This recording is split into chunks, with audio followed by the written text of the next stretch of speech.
cikin shirin idan kuka lura za ku ga yadda yake ɗaukan su ɗaya bayan ɗaya yana sa su a cikin wuta domin samun su narke su yi ja yanda zai samu ya dinga dandaka su ya bari su yi tsini.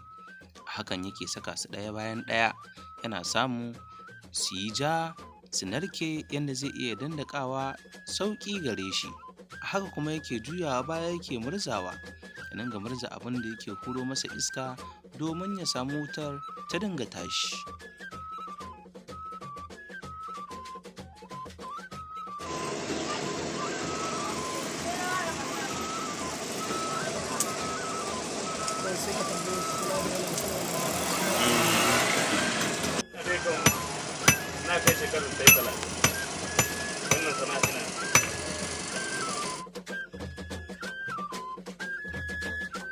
A yanda ya bamu labari sukan yi gyaran diga har su sarrafa sabo na musamman ko kuma gatari.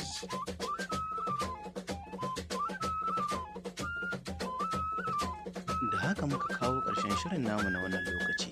Ahmad Umar na gudu shirin gargajiya AUTV Hausa ta kowa.